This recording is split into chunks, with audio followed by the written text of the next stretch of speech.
बिस्मिल्लाहिर्रहमानिर्रहीम। अस्सलाम वालेकुम ख़वातीन हज़रात और अज़ीज़ तलबा व तालिबात।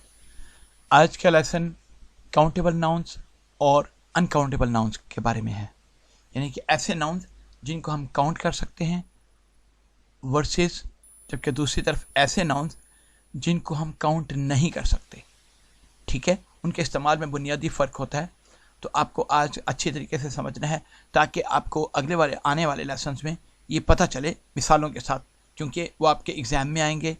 आप चाहे CSH का एग्ज़ाम दे रहे हैं, टॉफल का एग्ज़ाम दे रहे हैं, एक आध क्वेश्चन, एक या दो या उससे ज़्यादा क्वेश्चन लाजमी इस बारे में होंगे। इसलिए आपको चाहिए कि आप इनको अच्छे तरीके से समझें। अगर आपकी बेस अच्छी होगी तो आप एक दो और लेसन जो इस बारे में आएंगे काउंटेबल नाउन्स और अनकाउंटेबल नाउन्स के बारे में, तो अगर आप उनको अच्छे तरीके से तीनों लेसन देख लेते हैं तो आपको यकीनन उसका फ़ायदा होगा अपने एग्ज़ाम में, अपनी राइटिंग में, अपने बिजनेस कॉलीग्स के साथ, या जब आप कस्टमर से कम्युनिकेशन कर रहे हैं तो उस पर भी आपको फ़ायदा होगा।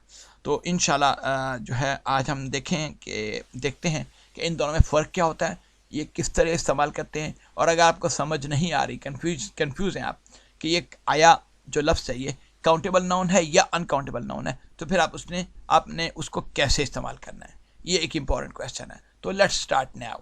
ठीक है जी, ओके, शुरू करते हैं। बिस्मिल्लाह। जैसे कि आपको मालूम होगा कि हमने शुरू के कुछ लेसन में बात की थी कि नाउन क्या होता है।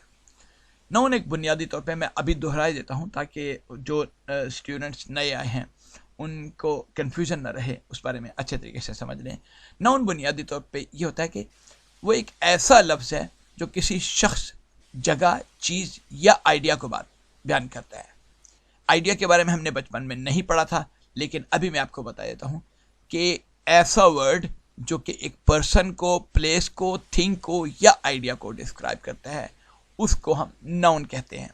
वैसे तो नाउन की बेशुमार किस्में हैं, हम उनके बारे में बात नहीं कर रहे। आज हमने जो क्लासिफिकेशन करनी है, आज हमने जो किस्म बतानी है, वह काउंटेबल और अनकाउंटेबल नाउन के हवाले से बात करनी है। फिर इंशाल्लाह किसी लेसन में, वैसे तो हमने नाउन के हवाले से काफ़ी सारी वीडियोस पहले भी की हुई हैं, मज़ीद भी इंशाल्लाह करते रहेंगे, लेकिन अभी फ़िलहाल सर-ए-दस्त हमने नाउन्स की दो किस्मों में डिवाइड करने हैं, जो कि काउंट हो सकते हैं और जो नहीं काउंट हो सकते। तो आइए देखते हैं कि काउंटेबल और अनकाउंटेबल में फ़र्क क्या होता है। आप यहाँ पे देख रहे हैं कि बुनियादी तौर पे काउंटेबल नाउन्स वो होते हैं जिनको आप काउंट कर सकते हैं। सीधी सी बात है, कोई मुश्किल नहीं है कॉन्सेप्ट। फर्ज करें एन एप्पल है, 2 एप्पल्स, 3 एप्पल्स, यानी कि apples, mango, chair, house, country, ये सीधी सादी बिल्कुल स्ट्रेट एग्जांपल्स हैं काउंटेबल नाउन के हवाले से। ऐसी एग्जांपल्स हैं जिनको आप बुनियादी तौर पे काउंट कर सकते हैं। इसी तरीके से आप ये देखिए कि अनकाउंटेबल नाउन क्या होते हैं, जिनको आप काउंट नहीं कर सकते। मसलन आप एक राइस, एक एयर, एक वाटर आप नहीं कह सकते किसी भी सूरत में। वैसे तो यहाँ पे सिर्फ 2-3 एग्जांपल्स दी हैं, आगे हम ज़्यादा एग्जांपल्स के साथ अभी आपको भी बताने लगे हैं ताकि आपको ये कॉन्सेप्ट अच्छे तरीके से समझ आ जाए। और आज तो बेसिक्स पढ़ेंगे, लेकिन यह है कि इंशाल्लाह आने वाले लेसन्स में आपने डिटेल जो है नाउन वर्ब एग्रीमेंट किस तरीके से होता है वो उस बारे में हमने पढ़ना है, ताकि आपको कन्फ्यूजन बिल्कुल दूर हो जाए। और इस हवाले से किसी भी किस्म का कोई भी क्वेश्चन हो तो आप बग़ैर किसी मुश्किल के आप उसको सॉल्व कर सकें, आप उसको सही तरीके से अटैम्प्ट कर सकें। भले आप मैट्रिक में पढ़ रहे हैं, भले आप BA का एग्ज़ाम देना है, या आपने मास्टर्स करना है, या CSH का एग्ज़ाम है, या किसी फॉरेन कंट्री में GMAT, GRE, टॉफल या कोई सा भी एग्ज़ाम देना है, आपको ये कॉन्सेप्ट बहुत अच्छे तरीके से क्लियर होना चाहिए। तो आइए हम अभी बात करते हैं काउंटेबल और अनकाउंटेबल नाउन की एग्जांपल्स की। तो काउंटेबल नाउन्स चंद एक एग्जांपल्स हैं: apple, apples, orange, oranges, cat, cats, dog, dogs, house, houses, kitchen, kitchens, table, tables, book, books, stream, streams, table, tables, tax, taxes, toilet, toilets, toothbrush, toothbrushes, towel, towels, train, trains, tree, trees, uncle, uncles, verb, verbs, week और weeks. ठीक है, हम इनको count कर सकते हैं, सीधी सी बात है, इसमें कोई कंफ्यूजन वाली बात नहीं। 1 2 3 4 5 10 6 जितना भी आप जो काउंट करना चाहिए आप इजीली काउंट कर सकते हैं। जबकि दूसरी तरफ आइए कि अनकाउंटेबल नाउन की एग्जांपल्स कौन कौन सी हो सकती हैं। मसलन टी है, एक टी, दो टी हम नहीं कहते आमतौर पे। जो हम कहते हैं ना वो बुनियादी तौर पे हम दो भाई दो चाय देना, हम ये कहते हैं, आमतौर पे इस्तेमाल करते हैं। लेकिन उन दो चाय का मकसद होता है दो चाय की प्यालियाँ दो, हम दो चाय के कप दो, ठीक है। इसी तरीके से दो शुगर देना, दो शुगर का मतलब दो दाने नहीं होता, ठीक है। वो आपने दो स्पून मांगे हैं, या दो छोटे छोटे से पैकेट जो होते हैं वो मांगे आपने। तो इस तरीके से वाटर है, दो वाटर, तीन वाटर, चार वाटर। वाटर की बॉटल्स तो होती हैं लेकिन वाटर को हम काउंट नहीं कर सकते। इसी तरह एयर है, राइस है, नॉलेज है, ब्यूटी है, एंगर है, दो एंगर, तीन एंगर, चार एंगर हाँ नहीं होते। इस तरह अब फर्ज करें राइस, राइस के दाने को हम काउंट तो कर सकते हैं, लेकिन वो अजीब सी बात होगी कि आप कभी आपने काउंट किया, कभी आपने सोचा कि आप एक जो प्लेट होती है उस पर चावल डालते हैं आप, तो कितने दाने खाते हैं? कभी आपने काउंट करके खाते हैं आप? यकीनन आपका जवाब होगा कि नहीं। तो इसलिए इनको काउंट नहीं कर सकते। इसी तरीके से आप राइट पे देखिए, आप म्यूजिक है, आर्ट है, love, happiness, advice, information, news, furniture, luggage, rice, sugar, butter, water, electricity, gas, power, money, currency. Currencies हम ज़रूर कहते हैं, दो करेंसियाँ, तीन करेंसियाँ, हम इस तरीके से बात नहीं करते। मनी है, दो मनी, तीन मनी, ये तो कहते हैं कि तीन बैंक नोट चाहिए हमें, तीन जनाब 100 के तीन नोट चाहिए। वो बात यकीनन आपकी बिल्कुल दुरुस्त है, वो होता है, लेकिन तीन मनी चाहिए ये नहीं होता, तीन करेंसियाँ चाहिए ये नहीं होता, ठीक है। इस तरीके से आप अभी ये एग्जांपल्स हैं अनकाउंटेबल नाउन्स की। अब आगे और आखिरी जो है आज के लेसन का वो ये है कि बुनियादी तौर पे आपको कैसे पता चलेगा कि ये काउंटेबल नाउन है या अनकाउंटेबल नाउन है। क्यों ये सवाल अहम क्यों होता है, उसकी वजह बुनियादी तौर पे ये है कि कभी कभी ये कंफ्यूज हो जाता है बंदा, कि बड़े पढ़े लिखे बंदे भी कंफ्यूज हो जाते हैं कि मैनी लगाना चाहिए या मच लगाना चाहिए, ये काउंट हो सकता है या नहीं काउंट हो सकता।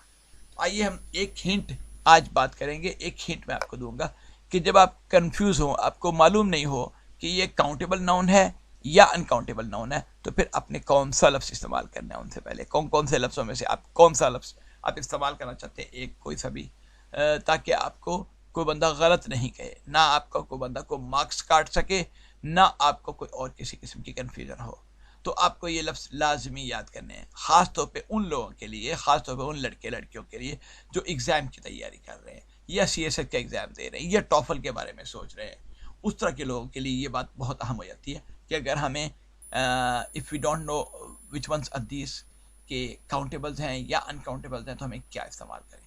तो देखिए अभी हम ये देखिए बात करते हैं कि बुनियादी तौर पे होता क्या है कि जब आप काउंटेबल नाउन्स की बात करते हैं तो क्या हो सकता है, ए है, मैनी है, a chair, a book, a school, a country, a classroom, a professor, जो भी आप नाम लेना चाहें, बेशुमार हैं, हज़ारों हैं, सैकड़ों नहीं हज़ारों हैं। तो उसमें अ लगेगा, मैनी लगेगा जमा की सूरत में, फ्यू लगेगा, अ फ्यू लगेगा। इसी तरीके से आप राइट साइड पे देखिए, अब अनकाउंटेबल नाउन्स क्या होते हैं। अनकाउंटेबल नाउन्स बुनियादी तौर पे क्या होते हैं कि मच है, मैनी के साथ आप कभी भी कंफ्यूज नहीं करें। मच जो है जब आपने लगा हुआ देखा तो इसका मतलब ये है कि ये काउंटेबल नाउन के साथ नहीं लगा हुआ बल्कि अनकाउंटेबल नाउन के साथ लगा हुआ है। Much love to you and your family, ये मैंने कई दफ़ा पढ़ा, ठीक है। Little bit of information, little information, little news, तो लिटिल जो है वो अभी अनकाउंटेबल नाउन से पहले इस्तेमाल होता है। A little bit of sugar, a little bit of sugar, तो ये भी अनकाउंटेबल के लिए इस्तेमाल होता है। लेकिन जब आपको कन्फ्यूजन हो कि यहाँ पे काउंटेबल आया है लफ्ज़, ये वाला लफ्ज़ जो है जो जौन सा भी हो, या अनकाउंटेबल है, तो फिर आपने क्या करना है, उस सूरत में आप द टेबल, ये सेंटर वाला देखिए, अब यहाँ पे द टेबल है, some, no, a lot of, lots of, enough, plenty of, तो क्या है, the table, the information, some people, some chairs, some information, no table, no chair, no sugar, no advice, no rice, a lot of people, a lot of information, lots of people, lots of information, enough tea, या plenty of people, plenty of advice, जो सा भी आप कहना चाहिए। तो ये था आज का सबक। आज का सबक निस्बतन छोटा था वो छोटा रखने की वजह ये थी कि हम इंशाल्लाह डिटेल में पहले तो बेसिक एग्जांपल्स के साथ क्लियर करेंगे, फिर उसके बाद हमारी कोशिश ये होगी कि बहुत ज़्यादा एडवांस लेवल तक भी जाएं, ताकि आपको ये कॉन्सेप्ट बहुत अच्छे तरीके से क्लियर हो जाए। और आपका जो भी लेवल है, भले आप middle matric, primary middle matric या उससे कोई भी क्लास में पढ़ते हैं, वो लेवल है, टारगेट है, उनको समझना चाहिए इस कॉन्सेप्ट को।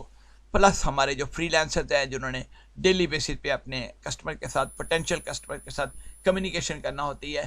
प्लस तीसरे जो हैं वो बिजनेस पीपल हैं जो इन्होंने फॉरेन कंट्रीज़ में दूसरे लोगों के साथ कम्युनिकेशन करनी है, या मल्टीनेशनल कंपनीज में काम कर रहे हैं जहाँ पे आपस में मेल का जो बहुत ज़्यादा ज़रूरत पड़ती है, और आप यकीनन ये चाहते हैं कि आप एक अच्छा तासुर दें, आप अनपढ़ होने का तासुर नहीं दें दूसरे बंदे को।